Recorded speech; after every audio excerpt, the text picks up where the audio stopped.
Aedes aegypti em Santa Catarina. O último relatório divulgado mostra balanço entre as primeiras semanas de 2015 e 2016 e os números preocupam. Preocupação também em todo o país. Na luta contra o Zika vírus transmitido pelo mesmo mosquito, pesquisadores estudam se a transmissão pode ocorrer também por mosquitos comuns. Operação em andamento em Itapema está lacrando saídas irregulares de esgoto. A preocupação é que tubulações clandestinas levem a água contaminada ao mar e ao rio Perequê. Balanço preliminar já aponta a temporada de verão em Santa Catarina como uma das melhores dos últimos anos. A Secretaria de Turismo falou hoje sobre a criação de uma agenda de trabalho para este ano e para os próximos verões.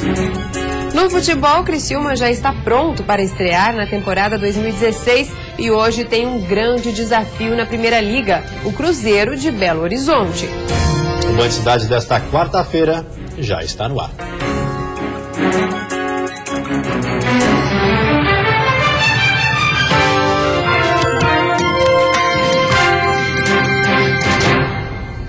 Olá, boa noite. Boa noite. A Polícia Militar de Lages, na Serra Catarinense, começou a usar esta semana tecnologia móvel. Os kits com tablets e impressoras foram adaptados nas viaturas para agilizar o tempo de resposta das ocorrências.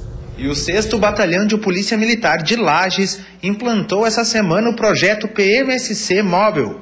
O objetivo é dar mais eficiência ao atendimento de ocorrências policiais.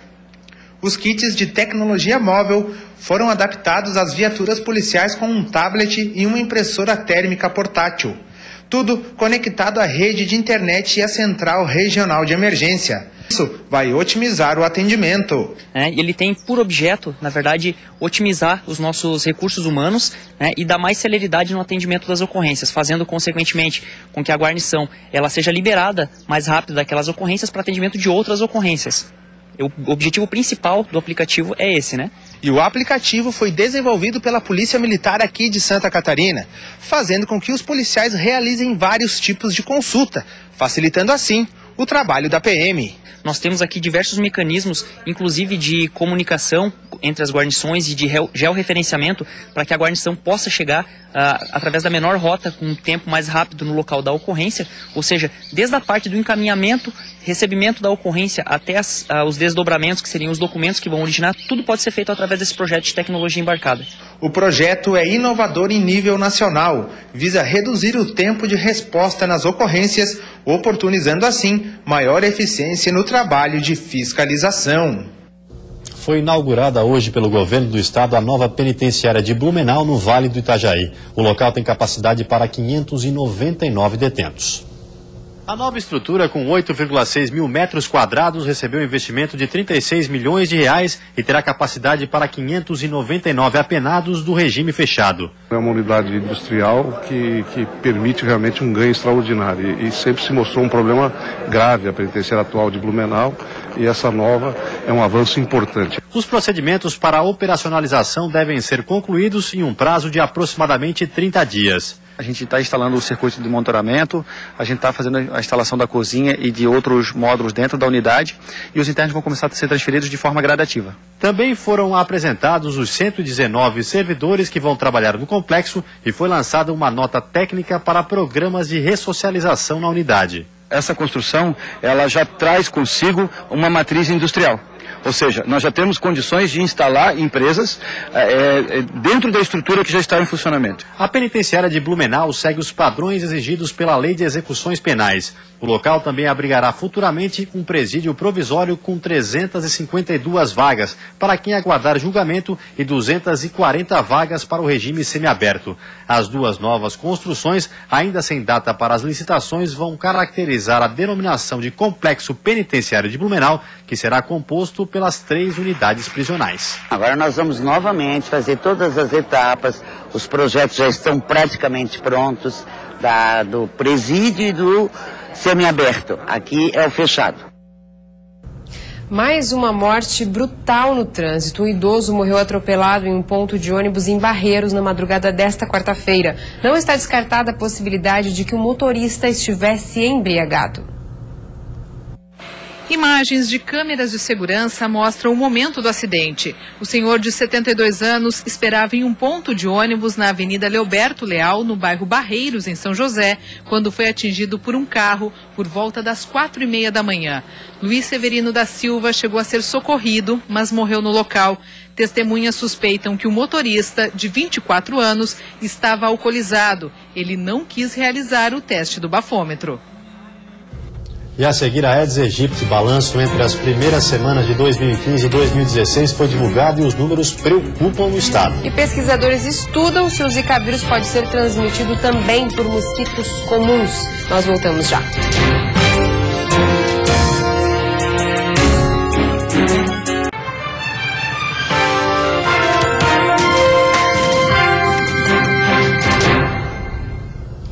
O Aedes aegypti segue preocupando Santa Catarina. A Diretoria de Vigilância Epidemiológica divulgou um novo boletim atualizando os números da dengue, febre chikungunya e zika vírus. Segundo o relatório, de 1º a 23 de janeiro deste ano, foram notificados 559 casos de dengue em Santa Catarina. Destes, 94% estão em investigação, 2% foram confirmados em laboratório e 5% foram descartados.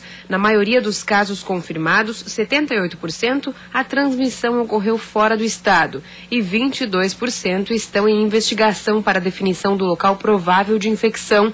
Comparando os anos de 2015 e 2016, até a semana de número 3 do monitoramento em 2015, tinham sido notificados 179 casos de dengue. Já em 2016, considerando o mesmo período, foram notificados 559 casos. Já os focos do mosquito diminuíram nesta relação. Em 2015, foram identificados até 23 de janeiro 830 focos em 44 municípios. E em 2016, são 697 focos, mas em 67 municípios. Atualmente, existem 28 cidades consideradas infestadas pelo mosquito Aedes aegypti no estado. Em relação à febre chikungunya, foram notificados 8 casos suspeitos em 2016, todos permanecem em investigação. E casos suspeitos do Zika vírus foram notificados 31 no estado, nas 3 primeiras semanas deste ano. Destes, 4 foram confirmados, 3 descartados e 24 permanecem em investigação. Na luta contra o Zika, pesquisadores estudam se o vírus pode ser transmitido também por mosquitos comuns. A Organização Mundial de Saúde deve definir ações de combate ao Zika vírus, que já atinge 21 países. No Brasil, o Exército vai vistoriar casas para combater o mosquito. Para entender a rapidez da propagação do Zika, a Fiocruz de Pernambuco estuda se o vírus pode ser transmitido por mosquitos comuns, além do Aedes. No Rio, cientistas aprofundam estudos sobre a microcefalia associada ao Zika. Pela primeira vez, o vírus será injetado em pequenos cérebros de laboratório, desenvolvidos a partir de células extraídas da urina de voluntários. Cada bolinha dessas reproduz características de um cérebro humano em formação. Quando a imagem é ampliada, dá para ver as conexões formadas por milhares de células. Nossa pergunta é saber qual o efeito do Zika, do Zika vírus, especificamente no desenvolvimento do cérebro. Em torno de 6 meses a gente vai ter uma ideia se o Zika vírus é capaz de infectar o cérebro humano, no caso o mini cérebro humano, e alterar padrões relacionados à morte celular, à divisão celular, que é o que justamente é importante para a formação desse cérebro nos primeiros meses de desenvolvimento. Na próxima quinta-feira, a Organização Mundial da Saúde fará uma reunião para definir ações de combate ao Zika, que já atinge 21 países. O porta-voz da instituição rebateu hoje as declarações do ministro da Saúde do Brasil, Marcelo Castro, que afirmou que o país está perdendo feio a luta contra o mosquito. Para o porta-voz da OMS, a declaração é fatalista e a luta não é só brasileira. O ministro anunciou que 220 mil homens do Exército entrarão de casa em casa para combater o Aedes aegypti. Ele voltou a prometer a distribuição de repelentes, agora na cesta básica das gestantes que recebem o Bolsa Família. E a seguir as informações do futebol, a diretoria do Avaí convocou uma coletiva de imprensa para falar sobre o atraso dos salários. E dentro de campo, o Criciúma tem um grande desafio pela frente pela Primeira Liga, o Cruzeiro de Belo Horizonte.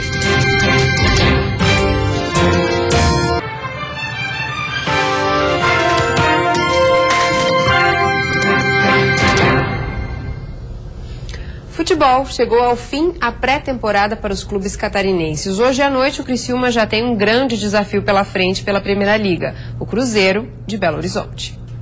Acabou a espera, enfim a bola vai rolar. E sim, vai ser pela Primeira Liga. Aliás, com tanta polêmica rondando essa competição, quem menos se preocupava se ia ou não ter jogo era o técnico do Tigre, Roberto Cavalo. Para ele, o importante era trabalhar a mente dos jogadores, tendo o jogo com o Cruzeiro como objetivo. Eu jamais ia abrir mão de estar sempre apoiando e falando para eles que teria essa competição, porque eles rendem mais o trabalho, é um fator psicológico, né? Aquela animada, jogar contra um Cruzeiro, a diferença é porque é o Cruzeiro mesmo, então é um grande time. Mesmo assim, o comandante do Criciúma sabe que corre riscos ao enfrentar na primeira partida do ano um time que disputa a Série A do Brasileiro. Apesar da diferença de investimento e de grandes nomes nos elencos, Cavalo confia na preparação do Tigre e espera um bom desempenho de seus atletas. É uma avaliação muito boa pelo professor William, em termos físicos, e na parte técnica eu sei que alguns jogadores ainda vão ter que evoluir muito. É cedo, fiz 2 coletivos, 2 jogos treinos, a gente sabe que o entrosamento ele precisa até de um tempo adequado, mas a avaliação até o momento está muito boa. E hoje a diretoria do Avaí convocou uma coletiva de imprensa para falar sobre o atraso dos salários. Mas antes da conversa começar, torcedores do Leão da Ilha resolveram reivindicar algumas melhorias no clube e também a saída do presidente. Quem traz as informações é o repórter Lucas Miranda. A diretoria havia convocado uma coletiva de imprensa para falar sobre a saúde financeira do clube e também para esclarecer como será o planejamento para 2016. Seria uma coletiva de imprensa, mas não foi bem o que aconteceu. A torcida organizada do Avaí, a Mancha Azul, acabou entrando na sala de imprensa e virou uma conversa, um debate entre a diretoria e a torcida. Muita cobrança, muitos protestos, principalmente pedindo a renúncia do presidente Newton Macedo Machado, que esclareceu nessa conversa que não irá renunciar. Você acompanha agora alguns trechos dessa conversa, esse debate nas imagens do Sérgio Vieira. Não pode. Protesto, a gente reúne a imprensa lá fora, a gente faz o protesto. Aqui agora nós vamos falar do futebol. Não é pacífico. Aqui é trabalho. Por favor, tratar isso. Aqui não é diversão, não é brincadeira, isso aqui é trabalho. Da dificuldade, talvez o Avaí esteja passando por uma das piores crises da sua história, em termos financeiros, mas nós temos que encontrarmos soluções para levar o clube a conquistar novas vitórias e dar alegrias à sua torcida. Em função daquela demora, nós estamos pagando hoje uma parte do atrasado dos funcionários, da manutenção. Vai entrar até sexta-feira mais dinheiro em relação, sim, à primeira parcela do Campeonato Catarinense, nós faremos mais o pagamento e aí começar a pagar também dos atletas que ficaram conosco. Bom, depois que foi declarada encerrada a coletiva, se pode ser chamada assim, a torcida acabou voltando ainda mais uma vez ao auditório e acabou assistindo a apresentação de 2 jogadores, o volante Rafinha e o zagueiro Célio. Os 2 ainda não poderão atuar amanhã pela partida contra o Grêmio, mas já estão à disposição aí nos treinos do Avaí e daqui a pouco podem atuar no Catarinense. E a federação lançou oficialmente ontem o Campeonato Catarinense. O presidente da federação chegou com novidades. Aliás, a principal delas seria em jogo único. Como houve mais uma data, estou te dizendo em primeira mão que nós vamos ter 2 finais.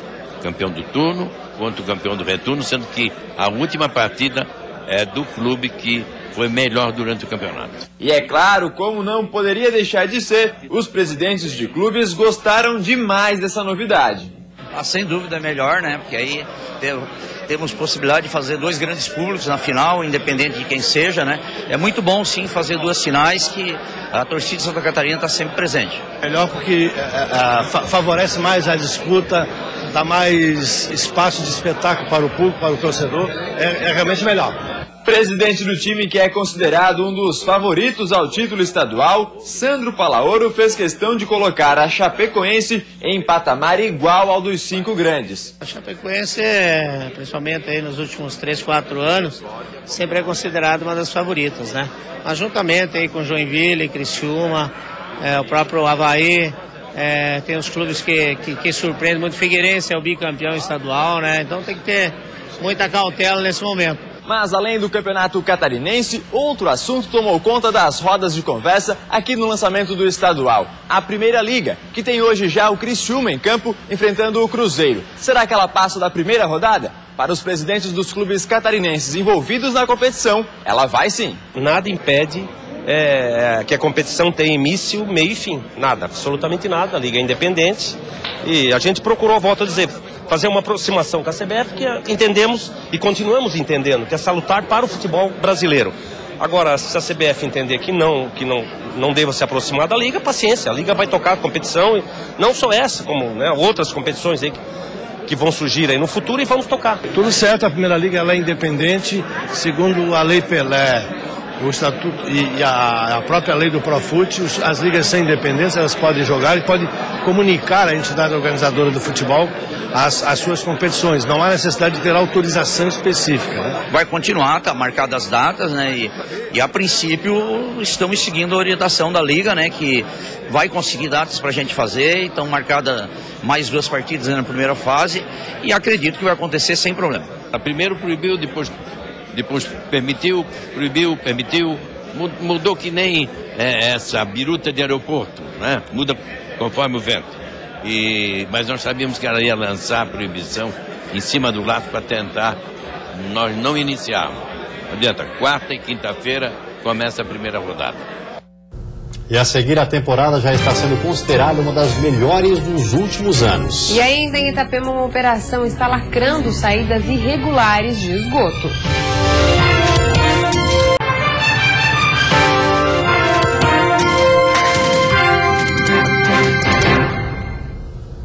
Para coibir que o esgoto de tubulações clandestinas seja despejado no rio Perequê e também no mar, uma operação em Itapema está lacrando as saídas irregulares. Segundo a Secretaria de Saúde de Itapema, o problema se repete todos os anos. Pontos irregulares de saneamento acabam levando esgoto para o mar e deixando a praia imprópria para o banho. Na semana passada, uma grande mancha escura apareceu no litoral e a suspeita era que fosse esgoto. Análises concluíram que a quantidade de coliformes fecais era grande, mas que a água ficou escura por causa de algas. Mesmo assim, o município resolveu fazer uma operação para coibir esgotos clandestinos e pelo menos 30 saídas irregulares já foram lacradas. A ação, que acontece de barco pelo rio Perequê, visa fazer com que os pontos fechados não sejam abertos novamente, impedindo a poluição.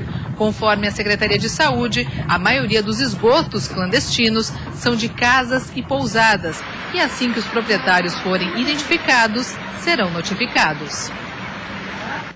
A chuva e o vento que atingiram o estado no final da tarde de ontem causaram prejuízos e danos em várias cidades. O mau tempo chegou a deixar 80 mil unidades sem luz em Santa Catarina, conforme a Celeste. Na Grande Florianópolis, ventos fortes atingiram uma árvore de grande porte na SC-406 no sul da ilha. Alfredo Wagner, Biguaçu, Antônio Carlos e Palhoça estão entre as regiões mais afetadas pelo temporal. Na região de Concórdia, o vendaval durou cerca de 30 minutos e causou danos na rede elétrica.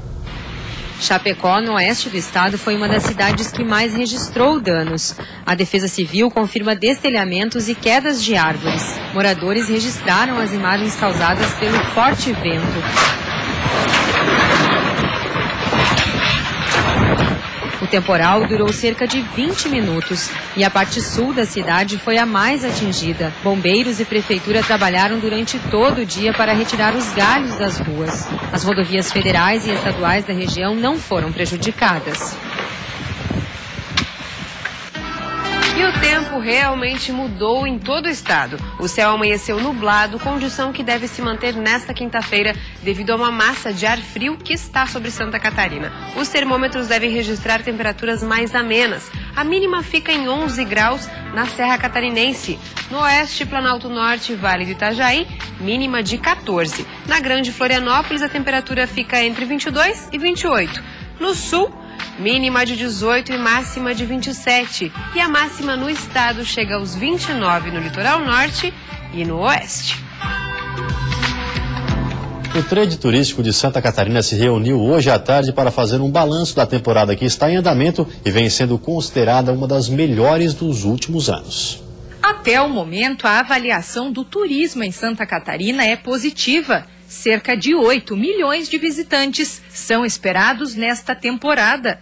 Mais da metade desse público já passou pelo estado. O período vem se revelando de grande movimentação, principalmente no litoral catarinense. É seguramente a melhor temporada dos últimos 15 anos. Então, as praias estão lotadas, o interior tem muita movimentação, atividade econômica intensa e um câmbio favorável para os argentinos que estão gastando mais do que gastavam em anos anteriores. A alta do dólar incentivou as viagens nacionais e trouxe de volta ao território catarinense os turistas estrangeiros. No topo da lista aparecem os argentinos, chilenos e uruguaios. Além dos 697 voos extras registrados no aeroporto Hercílio Luz, ônibus internacionais diários estão atendendo a demanda. A ocupação hoteleira também está em alta. De acordo com o balanço confirmado pela Secretaria de Estado de Turismo, a média vem sendo de 91%, com destaque para o Réveillon de 2015 e para o Carnaval, que deve voltar a lotar os leitos disponíveis. Mas no encontro que reuniu prefeitos de 8 das cidades mais buscadas neste verão, o trade turístico admitiu que ainda é preciso investir em infraestrutura, mesmo que os recursos tenham que ser retirados de outros projetos. No campo da mobilidade, no campo do acesso, no campo do receptivo nas praias, na melhoria, por exemplo, colocação de chuveiros, colocação de instalação de banheiros, de lixeiras, de material instrutivo, de segurança nas praias, ou seja, há uma série de investimentos estruturantes que estão diretamente ligados ao turismo e que passam agora a ser pauta. A questão da balneabilidade, que gerou impactos negativos na imagem do estado, com foco na praia de Canasvieiras, poluída no início de janeiro em decorrência da contaminação do Rio do Brás, também foi discutida. A estratégia é a divulgação positiva dos diversos locais de qualidade no estado e a recuperação das áreas atingidas. Isso é um desafio de todos nós, sim, da sociedade. A prefeitura tem a sua responsabilidade, como a Casan tem grande parte da responsabilidade e a Fátima também. E esses entes têm que se entender e ter um plano de ação positivo para que as partes ruins dessa temporada não se repitam e que as partes boas sejam reforçadas. A redução da oferta e da procura pelo leite são os principais fatores que farão com que o setor fique estagnado no início de 2016. O excesso de chuvas prejudicou as pastagens, reduzindo a oferta. Os preços de referência anunciados pela indústria de leite de Santa Catarina para este mês de janeiro evoluíram apenas 1 centavo por litro. O estado é o 5º maior produtor nacional da bebida. E para driblar as dificuldades, o setor do oeste catarinense busca novas alternativas para diminuir os custos de produção em 2016.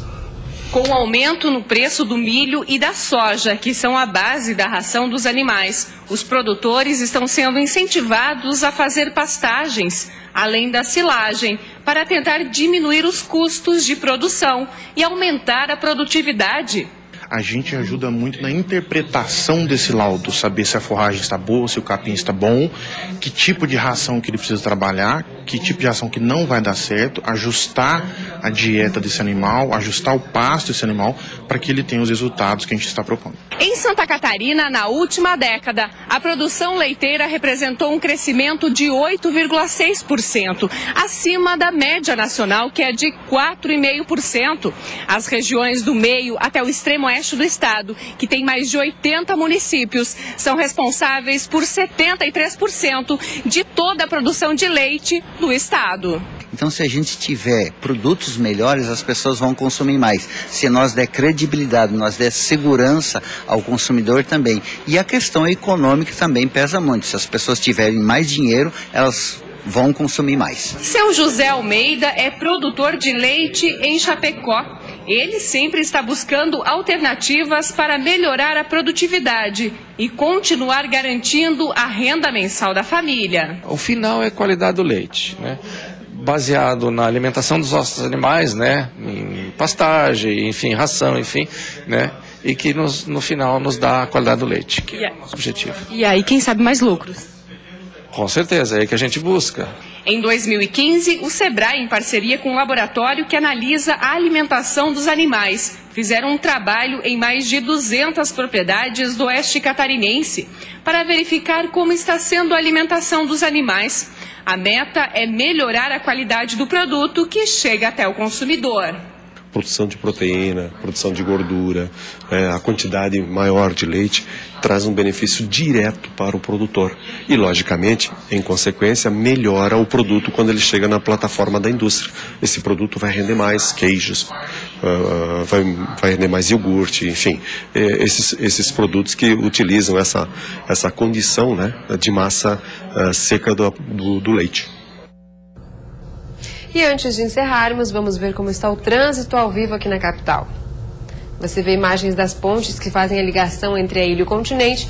Movimento intenso, praticamente parado para quem deixa a ilha de Santa Catarina. Neste momento, na Grande Florianópolis, faz 24 graus. E você fica agora com o Jornal da Band. Uma ótima noite a todos e até amanhã. Uma boa noite para você. Até amanhã.